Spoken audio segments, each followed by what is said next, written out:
చెప్పండి. నా పేరు దైవకుమారి. మాది ఈస్ట్ గోదావరి జిల్లా బెక్కబోలు. నా భర్త దైవజనుడు పాల్ప్రసాద్ గారు. అయితే మా కుటుంబ రక్షణ సాక్ష్యాన్ని మీ అందరితో పంచుకోవాలని ఆశపడుతున్నాం. అయితే నా భర్త 1985లో రక్షించబడ్డారు. ఆయన తర్వాత 7 సంవత్సరాలకి నేను రక్షించబడటం జరిగింది. ఈలోగా మరి దేవుడు దర్శించిన విధానం ఏంటంటే, మాకు అసలు పిల్లలు పుట్టరన్నారు, పుట్టిన అవయవాలు ఉండవన్నారు. ఈ రకంగా మరి ఎన్నో మెడికల్ సమస్యలు మేము ఎదుర్కొన్నప్పుడు మొదటిసారిగా బాబు బ్రతికాడు, రెండోసారి అయితే చనిపోతాడన్నారు. కానీ అబార్షన్ చేయాలన్నారు. కానీ ఆ టైంలో ఒక దైవజనుడి ద్వారా సువార్త విని నా భర్తకి విశ్వాసం కలిగింది. ఆయన అప్పటి నుంచి యేసుప్రభుని నమ్ముకొని మరి దేవుడు చేస్తాడు అనే నమ్మకంతో ఉన్నారు. కానీ నాకు 8th మంత్లోనే బేబీ చనిపోవడం జరిగింది. ఆ సమయంలో మరి ఇంకా బేబీ చనిపోయింది కడుపులో. చనిపోయినప్పుడు ఇంకా చాలా అప్సెట్ అయిపోయి, ఇంకా దేవుడు చేస్తాడన్నారు, దేవుడు ఏం చేశాడు అని చెప్పి నేను చాలా వ్యతిరేకించి, దేవుడు అసలు లేడు అని చెప్పి నాస్తికురాలుగా అయిపోవటం జరిగింది. నా భర్త అయితే విన్న సువార్తను బట్టి అప్పటికే బైబిల్ అది చదివి, లేదు దేవుడు చేస్తాడు అని చెప్పి, బిడ్డ చనిపోయినా సరే దేవుడే అని చెప్పి ఆయన నమ్ముకోవటం జరిగింది. బాప్తీసం తీసుకుని మళ్ళీ తిరిగి జాంబియా దేశం వెళ్ళిపోయారు ఉద్యోగం రీత్యా. వెళ్ళిపోయిన తర్వాత మళ్ళీ నేను 1 సంవత్సరానికి మళ్ళీ ఆఫ్రికా వెళ్ళటం జరిగింది. వెళ్ళిన తర్వాత ఇంకా ఆయన చాలా భక్తిలో ఉండేవారు. చర్చికి వెళ్ళటం, ఎక్కువ బైబిల్ చదవటం ఇవన్నీ చేస్తామంటే నాకు ఇష్టం ఉండేది కాదు. ఎందుకు ఇలాగా, ఏం జరిగిందని దేవుడిని నమ్ముకోవాలి మనం, ఆ మతంలోకి ఎందుకు అని చెప్పి చాలా వ్యతిరేకంగా ఉండేదాన్ని. అయినా సరే ఆయన ఎప్పుడు కూడా అసలు ఒక మాట కూడా మాట్లాడేవారు కాదు. మరి నీవు తెలుసుకోవాలని నేను ప్రార్థన చేస్తున్నానని అనేవారు. నాకు అస్సలు ఇష్టం ఉండదు, నా గురించి నన్ను రమ్మనొద్దు అని చెప్పేసి చాలా వ్యతిరేకంగా మాట్లాడుతూ ఉండేదాన్ని. ఆ సమయంలో నిజంగానే నాకు పరలోకం ఎక్కడ ఉంది, పరలోకం ఉంటే చూపించండి అని చెప్పి చాలా నేను వితండవాదన కింద ఉండేదాన్ని.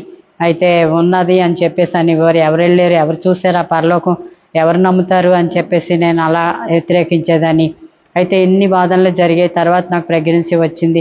డాక్టర్లు అయితే ఇది అసాధ్యం అన్నారు, ఇంకా అబార్షనే చేసేయాలన్నారు. కానీ నా భర్త ఒప్పుకోలేదు.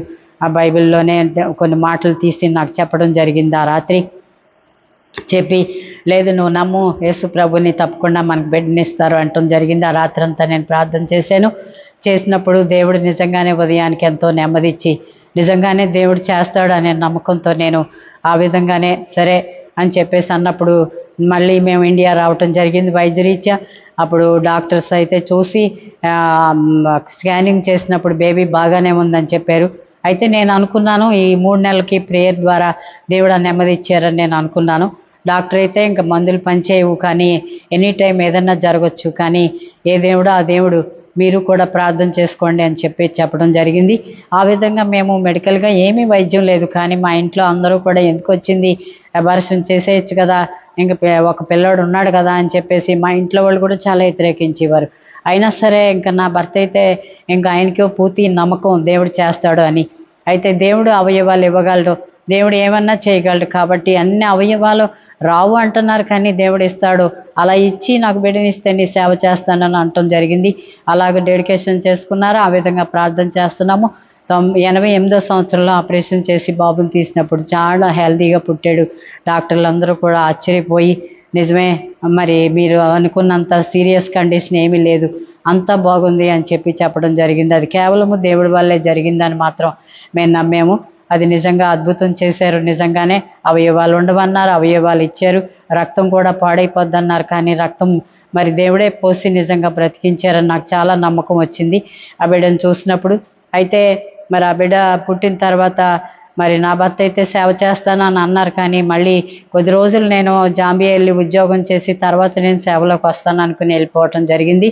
నేనైతే బాబు విషయంలో ఇంత అద్భుతం చేశాడు దేవుడు ఉన్నాడని నమ్మాను, కానీ చర్చిలకి వెళ్ళటం కానీ లేకపోతే అక్కడికి ప్రేయర్స్కి వెళ్ళటం అంటే ఇష్టపడేదాన్ని కాదు నేను. ఎందుకంటే మా కుటుంబము పెద్ద కుటుంబము, అందులోంచి నేను బయటికి రావాలంటే నా వల్ల కాదని నేను అలా కొన్ని ఆలోచనలతోటి ఈ బొట్లు తీసేసి అవి తీసి ఎందుకు వెళ్ళాలి, దేవుడు హృదయంలో ఉంటే చాలు కదా, దేవుడు మనసు కదా కావాలంటున్నాడు అని చెప్పి నేను అట్లాగా అనుకునేదాన్ని. కానీ దేవుడు చాలాసార్లు నాతో మాట్లాడుతూ ఉండేవారు. మరి ప్రతి విషయం కూడా మాట్లాడుతూ ఉంటే నాకు చాలా భయం వేసేది. అవును, నా హృదయంలో నా మనసులో నేను ఎలా అనుకుంటున్నానని దేవుడికి ఎలా తెలిసింది? అసలు నన్ను గురించి నేను అనుకుంటున్నానంతే తెలిసిపోతుంది, దేవుడు మాట్లాడుతున్నాడు అనుకునేదాన్ని. బైబిల్ చదివేదాన్ని అర్థమయ్యేది కాదు. కానీ ఒకసారి అయితే దేవుడు నిజంగానే నన్ను దర్శించి 23 కీర్తనలోంచి మాట్లాడుతూ వచ్చారు. అయితే నేను కూడా పక్కన పెట్టాను ఆ మాటలన్నీ. ఆ రోజున మేము యాక్సిడెంట్లో నిజంగా చనిపోవాలి. యాక్సిడెంట్లో నిజంగా భయంకరమైన యాక్సిడెంట్ అది. నిజంగా ఇద్దరం కూడా యాక్సిడెంట్లో స్కూటర్ మించి పడిపోయాము. మరి మా హస్బెండ్ అయితే నిజంగా లారీ కిందకి వెళ్ళిపోయారు. ఇంకా లేరు ఇంకా అనుకున్నాము నిజంగా. కానీ దేవుడు మరి సజీవ లెక్కలో ఉంచారు. స్కూటర్ అయితే చాలా పోయింది. అందరూ చూసి ఇంకెళ్ళి ఎలా బ్రతుకున్నారని కూడా నిజంగా ఆశ్చర్యపోయారు. అదే సమయంలో దేవుడు నన్ను దర్శించి ఆ కీర్తన ద్వారా మాట్లాడినప్పుడు నిజంగానే దేవుడు ఎంత అపాయాన్ని తప్పించడం కోసం ముందు మాట్లాడాడని చెప్పి, నిజంగా నువ్వు దేవుడివే, నాకు నేను ఎంత ద్వేషించినా నిన్ను కాదనుకుని నేను పక్కన పెట్టినాను, మాత్రం నీ ప్రేమతో నన్ను వెతికి రక్షించుకున్నావు ప్రభు అని చెప్పి వెంటనే ఆ రోజు నా జీవితాన్ని నాకు సమస్తాన్ని నేను దేవుడికి ఇవ్వటం జరిగింది. 91లో సంపూర్ణంగా రక్షణ పొంది మారు మనసు పొంది నేను దేవుని యొక్క రక్షణ నేను సొంతం చేసుకున్నాను. ఆ రోజుతో నా భర్త కూడా మరి తర్వాత ఇండియా దేశం వచ్చి తర్వాత నేను సేవకు సమర్పించుకున్నాను. దేవుడు మాట్లాడుతున్నాడు, నువ్వు సేవ చేస్తానన్నావు కదా, నువ్వు సేవ చేయాలి అని చెప్పి మాట్లాడాడని నేను జాబ్ కూడా వదిలేసి వచ్చేసాను అన్నారు. 91వ సంవత్సరంలో నిజంగా ఇండియా వచ్చి అక్కడ కూడా స్కూల్లో ఉండేవారు. ఆ స్కూల్ కూడా విడిచిపెట్టేసి ఇంక పూర్తిగా ఆయన కూడా సేవలోకి రావటం జరిగింది. ఇద్దరము కూడా 94లో ఎబెకువల్ ప్రాంతంలో ఇక్కడ దేవుడు చూపించిన స్థలము దర్శనమిచ్చి ఇద్దరిని కూడా మరి సేవకి పిలిచారు. ఇద్దరిని కూడా దేవుడి సేవలోకి రావటం జరిగింది. ప్రార్థన ద్వారా దేవుడు ఈ ప్రాంతాన్ని, ఎంతో కఠినమైన ప్రాంతం, ఎంతో చీకటి ప్రాంతం, ఇక్కడికి వెళ్ళి మీరు నా సేవ చేయాలన్నప్పుడు ఈ స్థలంలో దేవుడు మమ్మల్ని నిలబెట్టుకున్నారు. అయితే పెద్ద బాబు అయితే ఎంఫార్మసీ చేశాడు, చిన్న బాబు ఏమో బీఫార్మసీ, తనేమో బీటెక్ చేశాడు. అయితే ఇద్దరు జాబుల్లోనే ఉన్నారు. మంచి అమ్మాయిలు రావాలి అని ప్రార్థన చేసినప్పుడు మరి పెద్ద బాబుకు కూడా మరి ఒక బ్రాహ్మణ్ కులంలో రక్షించబడిన అమ్మాయి మరి వివాహం, మరి వాళ్ళిద్దరూ ఇష్టపడి మరి దేవుని మరి ఆ అమ్మాయి కూడా రక్షణ పొందిన అమ్మాయి.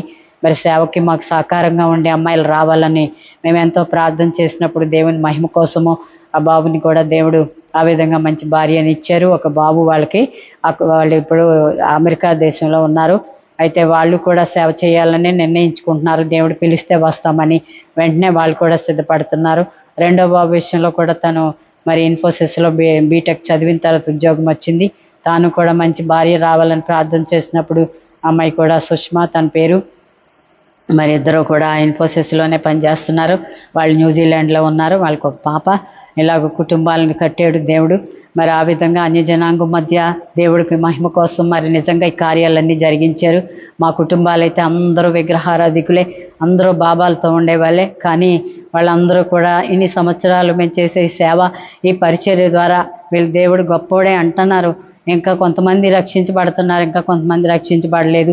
కానీ అలాంటి వాళ్ళ మధ్య దేవుడు తన నామ మహిమతో ఉన్న ఊర్లోనే మమ్మల్ని నిలబెట్టుకుని, ఉన్న ఊర్లోనే మమ్మల్ని సేవ చేయటానికి, దేవుడి పరిచర్య చేయటానికి ఎంతగానో మమ్మల్ని మరి ప్రత్యేకించుకున్నారు. కాబట్టి నిజంగా యేసుక్రీస్తు ఎలాంటి దేవుడు, మరి నిజంగా నా జీవితంలో నేను రుచి చూశాను. ఆయన ఎంత మాధుర్యమో, ఎంత ఆనందం అంటే ఇంకా వెండి బంగారాలు ఎన్నున్నా ఈ లోకంలో ఆయనతో సాటి ఏమీ కాదు. కాబట్టి దేవుళ్ళలో నా ఆనందమే వేరు. ఆ యొక్క ఆనందాన్ని నేను అనుభవించాను. కాబట్టి ఈ రోజు నేను ధైర్యంగా నేను యేసుక్రీస్తు నిజమైన దేవుడు, ఆయనే మనకి మోక్షం, ఆయనే నిజమైన నిత్య జీవం అని, ఆయన తప్ప ఇంక వేరొక దేవుడు ఎవరూ లేరు. ఆయనలోనే పాపక్షమాపణ, ఆయనలోనే నిత్య జీవం అన్నీ ఆయన సంపూర్ణంగా మనకు అనుగ్రహిస్తారు. కాబట్టి ఆ గొప్ప దేవుణ్ణి మేము సేవిస్తున్నాము. ప్రతి ఒక్కరూ కూడా ఈ సాక్ష్యం ద్వారా మీరు కూడా ఈ యొక్క దేవుడి మహిమని రుచి చూడాలని, ఆ దేవుడిని యేసుక్రీస్తుని రక్షకుడిగా అంగీకరించాలని ఈ చిన్న సాక్ష్యం దేవుడు దీవించునుగాక.